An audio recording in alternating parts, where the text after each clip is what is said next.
L'animal. Il est une parole muette, plus ancienne que les langues, plus pure que les écritures. Elle palpite dans les cœurs sauvages, elle respire dans les fourrures humides, dans les regards humbles et immenses de ceux que nous appelons bêtes. Mais elles ne sont pas bêtes. Ils sont les témoins silencieux d'un monde que nous avons trahi, les fragments vivants d'une mémoire sacrée que nous avons oubliée.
L'animal ne parle pas, il prie.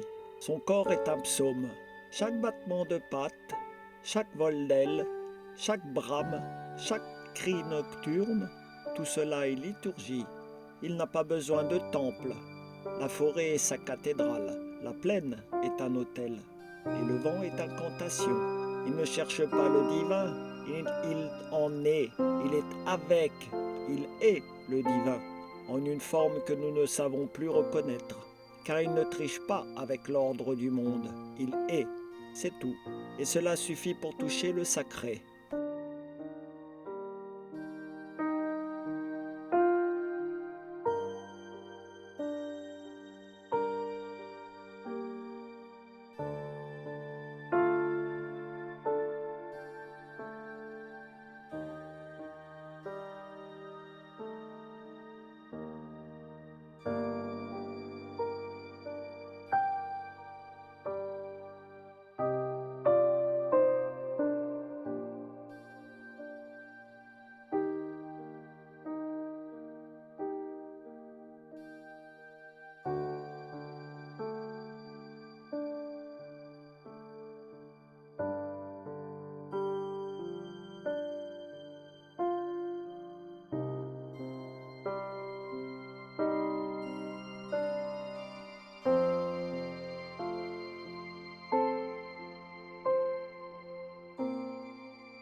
Regarde le cerf debout dans la brume, comme une apparition druidique. Bois levé vers le ciel comme des branches d'offrande. Regarde la chouette gardienne des nuits, qui sait ce que tu ignores et qui te juge sans te trahir. Le loup, frère de l'ombre qui suit les pistes que ton cœur a désertées. Et même la plus infime des créatures, L'insecte, l'escargot, le ver qui creuse la terre, tous savent leur place, tous jouent leurs notes dans la grande symphonie du réel. Toi, tu t'agites, eux, ils chantent.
L'animal ne ment pas, il ne se masque pas.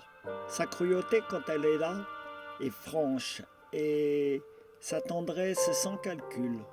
Il ne pâtisse pas avec l'orgueil, il n'exploite pas, il n'accumule pas, il ne détruit pas au-delà de sa faim. Il vit, et dans ce verbe simple, il fait ce que nous avons cessé de faire. Il honore la vie. Ils sont les derniers anges. Non pas les anges aux ailes d'or, mais ceux qui rampent, nagent, courent, mordent, volent. Ils sont les archétypes d'avant l'homme, les modèles que Dieu façonna quand il rêvait encore. Le chat, sphinx domestique, garde les seuils du mystère. Le cheval, tonnerre incarné, est frère du vent. Le dauphin, messager d'ondes, porte en lui une sagesse que l'océan garde jalousement.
Et nous, que sommes-nous devenus?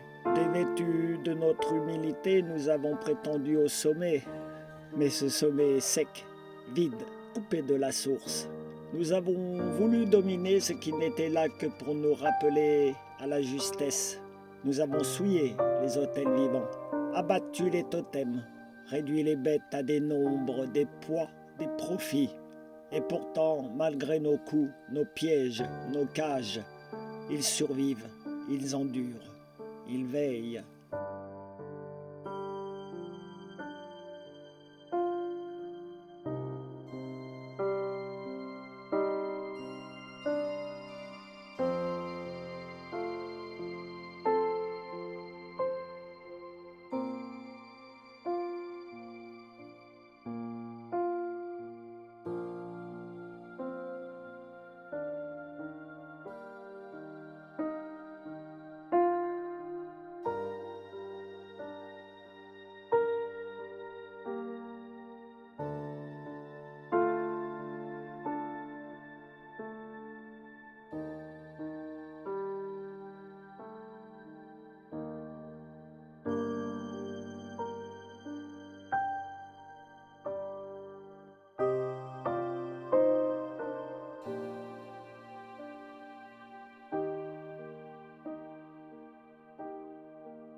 Le chien dort à tes pieds, mais son âme est debout. Le corbeau regarde de haut, car il sait ton oubli. Le renard glisse entre les mondes comme un chaman. Le serpent médite dans la chaleur du roc. Et l'éléphant, noble mémoire, porte les secrets des temps que les pierres elles-mêmes ont cessé de raconter.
Le caractère divin de l'animal n'est pas dans son exception, il est dans sa présence.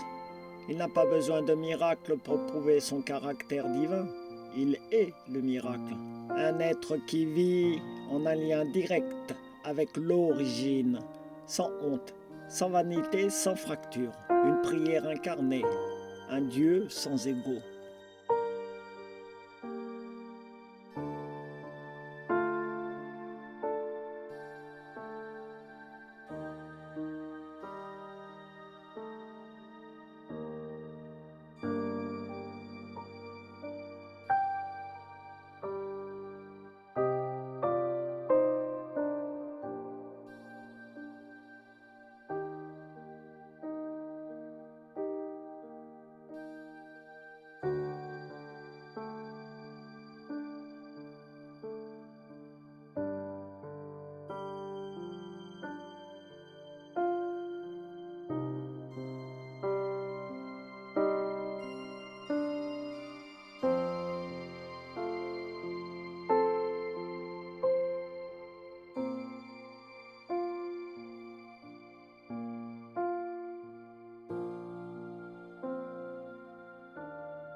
Alors, baisse la voix, déchausse ton esprit et approche-toi d'eux avec respect, comme tu le ferais d'un feu sacré, car dans leurs yeux clairs, dans leurs gestes simples, dans leur silence habité, tu retrouveras peut-être au bord de l'oubli le visage de ta propre lumière.